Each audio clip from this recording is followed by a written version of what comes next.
Hey, what is up, everyone? I am way behind on Usagi Yojimbo comics. This, of course, is number 2 of the IDW run that has been in color, part 2 of Bunraku, which is the story that was started some months back. By now, they're already on, I think, the 4th or 5th issue of a new story arc that's happening within Usagi Yojimbo. And there have been some second printings of this storyline so far, I believe. But I'll go over it. There's not really a whole lot to say. I'm just going to say that right off the bat about the story itself. It's a lot more of the same. It's the one good thing about this series so far, of course, is it's just simple storytelling. You know, there's a plot here, of course, about these Bunraku or puppets that are questionably alive, and we get more confirmation of that in this issue here. So for anybody that hasn't read this yet, of course, it's going to be a little bit of spoilers, but I'll try not to spoil too much. But starts off with this guy, of course, ends up getting jumped by these puppets, which they're evil, and they obviously live off of some kind of life force or something like that, because this guy gets killed and it seems like he's been drained. And that power seems to go to the narrator of the puppet show that we were introduced to in the first issue of this series, of this particular story arc, I should say, which is this guy right here. And he's seemingly old and blind and, seems like a helpless guy, unassuming. But obviously he's using this power that he has to either bring these things to life, but also to drain life force. So there's a little bit of that idea that, okay, this guy's probably been around for a while.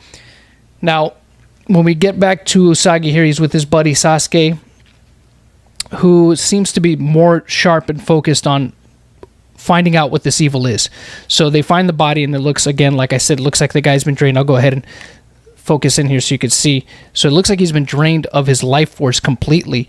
And Sasuke has his suspicions about it, of course. Usagi is not entirely convinced just yet of what the heck is going on, but as we proceed forward, he goes back to the puppet show, the Bunraku show, and he starts noticing once again, how lifelike they look, and that really starts to kind of raise a red flag in him. He's like, man, they're so lifelike. Like he knows that there's something more to them than what is obviously being presented here, and this is where he really starts to get suspicious, of course, when he sees the guy, the narrator of the show, who yesterday, was an old man. Today, all of a sudden, he's much younger. He takes notice of that, but he thinks it's his imagination, and he's just like, well, the guy's blind. Then all of a sudden, he sees, wait a second, this guy can see. So he knows, hey, something is afoot here finally, and it's basically what Sasuke had expected. There's something evil going on here. So they both go in and they go ahead and they investigate some more to try to find out. So they see the guy, and it's just like, all right, yeah, there's something definitely up here. And they see the puppets. Yeah, oh my gosh.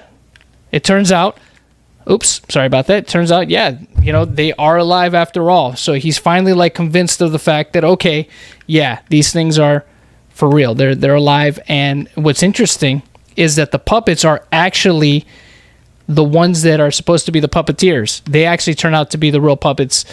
And it seems like the little ones are the ones that are controlling them. So it's time to confront them. They go in, they do that, and of course, all heck breaks loose, as you can imagine, because they finally figured out that, hey, yeah, there's some evil stuff going on here, and they're going to go confront this guy over it. But what I like about this series is it's simple. I could see, after reading this series so far, I can see why it's lasted as long as it has. It's simple. It's just, there's a story arc that Stan Sakai wants to tell. And again, I don't have a lot of experience with Usagi Yojimbo because this is my first time really following it. But it seems like if this is what Stan Sakai does, if he's just about telling these stories with these kind of traditional and these Japanese cultured themes to them on top of it, I can see why it's lasted as long as it has. It's a good way to kind of learn a little bit about some of the things that's been a part of Japanese history, things like this. I didn't know that this kind of style of puppetry is called bunraku and stuff like that. So it's cool to learn those little things in this series, and I could see if that's what it's always been about, if that's what Usagi Yojimbo has been around. I can see why it's been around as long as it has. It's kind of, not that it's an educational series, but you're still kind of learning stuff historically about Japan. So I think that's a nice little thing that Stan Sakai does, if that's what he's gonna, or if that's what he's always done.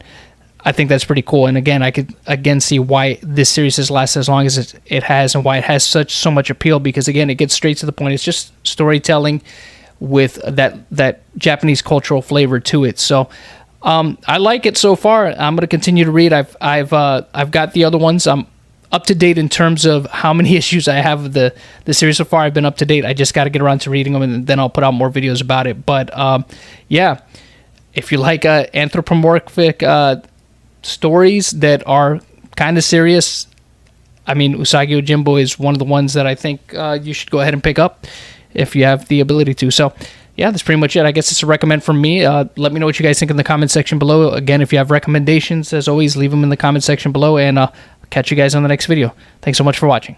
If you like this video, please be sure to give it a like, share, and comment below.